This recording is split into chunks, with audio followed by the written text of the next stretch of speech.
Journal entry number 15, February 12th, 2018. I've tried to suppress the memory of that night, but it lingers like a scar on my soul. Yet I can't ignore it.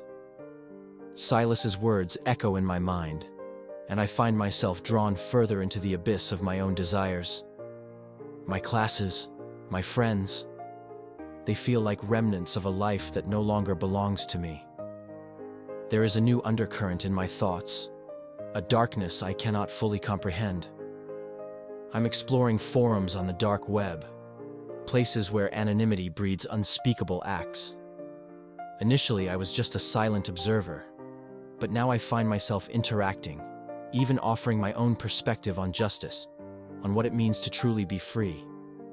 I justify it as an academic exercise, a further exploration into the depths of human nature. But I know the truth. I'm no longer the boy who once questioned the boundaries of morality. I'm the one breaking them. Silas's letters become less frequent now, as if he's watching me take control of my own descent. Or perhaps he's waiting for the perfect moment to remind me who truly holds the reins. Journal entry number 16, March 20th, 2018. In a particularly harrowing moment today, I nearly tore up an entire journal entry in frustration. I had written, in a desperate bid for clarity, I must be more than a puppet, more than the sum of these manipulated thoughts. Before I could finish, I found myself paralyzed by doubt. Was I writing from my own mind, or from the shadow of Silas's influence? I felt a cold emptiness, as if the very act of resisting was draining the essence of who I was. In that moment, I realized the true horror of my situation. I was not merely struggling with external expectations or the weight of my crimes. I was at war with myself. The battle was internal, a silent, unending struggle against a darkness that had been carefully nurtured within me over years of correspondence and quiet manipulation. Journal entry number 17, July 30th, 2018. I've made contact with a group online, an underground network that calls themselves the Carnal Order. They deal in the most taboo of transactions, murder for hire, and something even more grotesque. I had assumed that my actions were purely theoretical, detached from the real horrors of the world. But now I know differently. They're not merely interested in eliminating targets. They have a taste for something darker. Rumors swirl on the forums about a syndicate that indulges in cannibalism, devouring not just the flesh but the very essence of those they deem unworthy. It is a step beyond simple murder, a desecration of the body, a ritualistic consumption that promises a kind of perverse immortality. I hesitate. I tell myself that I'm curious, that understanding is the first step to control. Yet, beneath that veneer of academic inquiry, I feel a growing dread mixed with anticipation.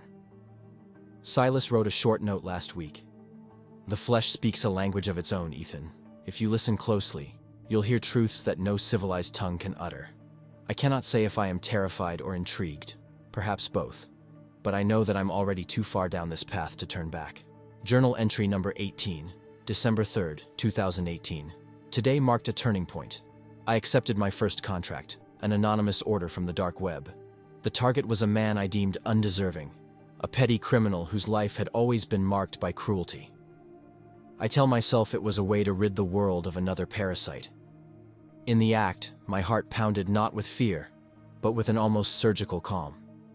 Every moment was documented in my mind, and later I transcribed it in detail in my journal. Afterward, I was contacted, again, from that murky underworld. The client's instructions were vague, leaving me to use my own discretion.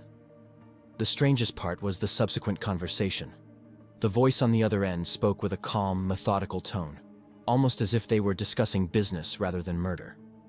It wasn't until later that I discovered the horrifying truth.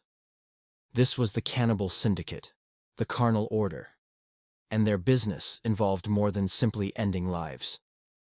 They used the bodies. They consumed them. I spent sleepless nights contemplating what I'd done. In one of my restless hours, I drafted a message to Silas. I did it. I killed for them. But something is wrong. This isn't about justice or cleansing. It's a hunger, an urge that's taken root in me. His reply was succinct, almost clinical. "Every step brings you closer to your destiny, Ethan.